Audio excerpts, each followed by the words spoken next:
रंगेरी Dambulla international stadium में जो पहला T20 हुआ, उसकी पहली इनिंग्स कोई आम इनिंग्स नहीं थी। बिल्कुल नहीं। ये तो एक शतरंज की बाजी जैसी थी, जहां एक टीम तकरीबन हारते हारते वापस आ गई। हाँ, हमारे पास जो मवाद है वो यही बताता है कि ये इनिंग्स जैसे दो बिल्कुल अलग-अलग हिस्सों में बटी हुई थी। और यही बात उसे सबसे ज्यादा दिलचस्प बनाती है। एक तरफ आप देखें, श्रीलंका 38 पर 4 और फिर 72 पर 5 विकेटें गंवा चुका था। लग रहा था कि मैच तो अब एक तरफा ही हो जाएगा। जी, लेकिन फिर जवाबी कार्रवाई ऐसी हुई कि न सिर्फ इनिंग संभली, बल्कि मोमेंटम भी पाकिस्तान से छिन गया। तो आज की गुफ्तगू का मकसद यही खोज लगाना है कि एक टीम मुकम्मल तबाही के दहाने से एक काबिले दिफा हदफ तक पहुंची कैसे। आइए फिर पावर प्ले से ही शुरू करते हैं। हाँ, जहां पाकिस्तानी गेंदबाजों ने तो मुकम्मल शिकंजा कसा हुआ था। सलमान ने नई गेंद से शुरुआत की।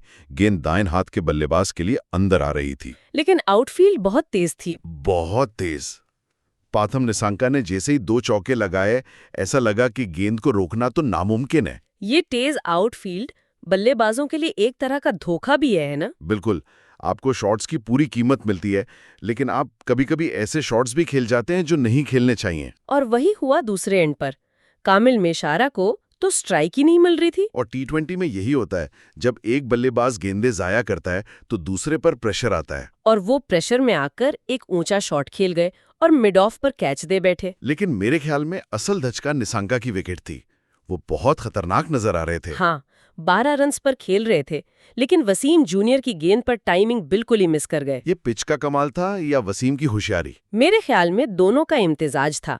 वसीम ने बहुत चालाकी से गेंद की रफ्तार में थोड़ा सा फर्क डाला। अच्छा। दम्बोला की पिच पर गेंद कभी-कभी थोड़ा रुक कर आती है। सही। निशान का जो पहले ही शॉट खेलने के मूड में थे, वो गेंद को थोड़ा जल्दी खेल गए।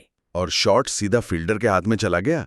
ये सिर्फ एक विकेट नहीं थी, ये पाकिस्तान का एक तरह से ऐलान था कि उन्होंने श्रीलंका के सबसे इनफॉर्म बल्लेबाज को काबू कर लिया है। 15 पर 2 विकेटें गिरने के बाद जिम्मेदारी कुशल मेंडिस और धनंजया डी सिल्वा पर आ गई। जी, और उन्होंने फहीम अशरफ के खिलाफ कुछ बाउंड्रीज लगाकर थोड़ा प्रेशर कम करने की कोशिश भी की। एक लम्हे को लगा कि शायद यहां से एक पार्टनरशिप बन जाएगी, लेकिन फिर कप्तान ने गेंद शादाब खान को दे दी। और बस वहीं से मैच का रुख मुकम्मल तौर पर पाकिस्तान की तरफ मुड़ गया। शादाब ने आते ही कोसल मेंडिस को फंसाया। वो गेंद लेग स्टंप पर पड़ी और सीधी रही। अंपायर ने फौरन आउट दे दिया। लेकिन मेंडिस को लगा कि गेंद बल्ले से लगी है। उन्होंने फौरन डीआरएस ले लिया। जी, और वो डीआरएस का फैसला भी काफी दिलचस्प था। रिप्ले में तो साफ नजर आ रहा था कि बल्ले के पास से तो गुजरी, पर अल्ट्रा एज पर कोई स्पाइक नहीं था। और बॉल ट्रैकिंग ने दिखाया कि गेंद विकेटों को सिर्फ छू रही थी, यानी अंपायर्स कॉल। इसको आसान अल्फाज में समझाएं तो ये किस्मत की बात थी। किस्मत से ज्यादा टेक्नोलॉजी की एक हद है। मतलब डीआरएस का उसूल ये है कि अगर फैसला बहुत ही मामूली फर्क से हो, यानी 50-50, तो वो मैदान में अंपायर के फैसले को तरजीह देते हैं। अच्छा, तो चूंकि अंपायर ने आउट दिया था, इसलिए फैसला वही रहा। बिल्कुल। अगर उन्होंने नॉट आउट दिया होता तो मेंडिस क्रीज पर ही रहते। ये वो बारीक लकीर है जो अक्सर मैच का नतीजा बदल देती है। और इस बारीक लकीर ने श्रीलंका के लिए तबाही का दरवाजा खोल दिया। अगली ही गेंद पर शादाब ने धनंजय डी सिल्वा को एक ऐसी गूगली फेंकी जिसे वो पढ़ ही नहीं पाए। वो तो बिल्कुल बेबस नजर आए। जी, डी सिल्वा की कलाई के स्पिनर्स के खिलाफ हमेशा से एक कमजोरी रही है। शादाब ये वह जानते थे। उन्होंने एक बेहतरीन गूगली फेंकी। वो उसे लेग स्पिन समझकर खेलने गए और गेंद अंदरूनी किनारा ले गई। और सबसे दिलचस्प बात ये थी कि अंपायर ने तो आउट भी नहीं दिया था, वो खुद ही चल पड़े। जी, इससे पता चलता है कि वो जानते थे कि वो आउट है। तो 38 रन्स पर 4 विकेटें। शादाब खान ने 2 गेंदों में मैच का नक्शा ही बदल दिया। यहाँ से श्रीलंका की हिकमत अमली क्या होनी चाहिए थी?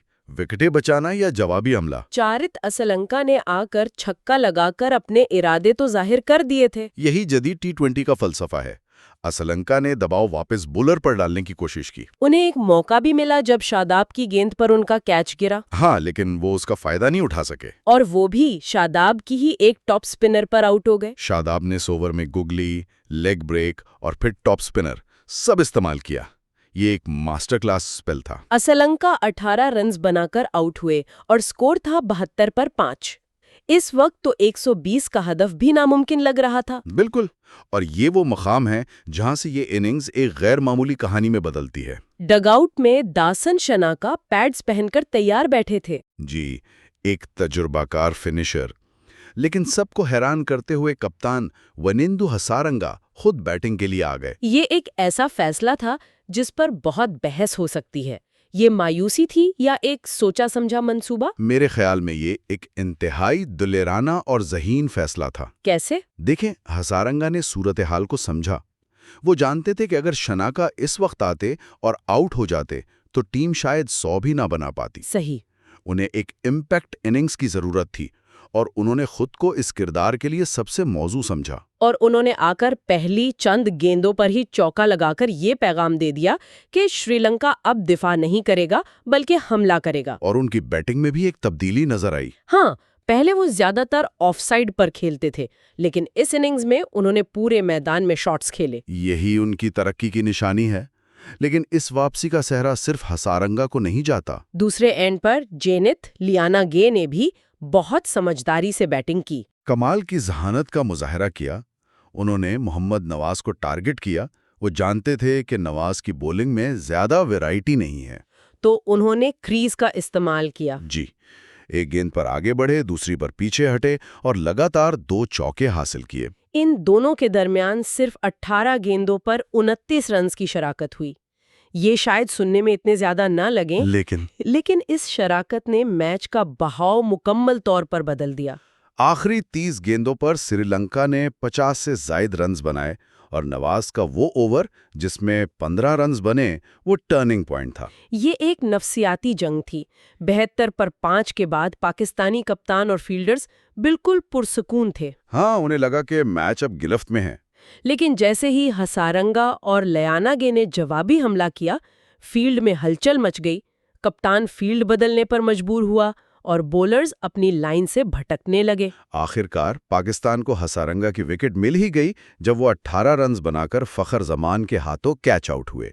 वो एक और बड़ा शॉट खेलना चाहते थे एक्स्ट्रा कवर के ऊपर से, लेकिन गेंद की रफ्तार में कमी और टाइमिंग दुरुस्त नहीं कर सके। जी, ये एक अहम विकेट थी, लेकिन तब तक हसारंगा अपना काम कर चुके थे।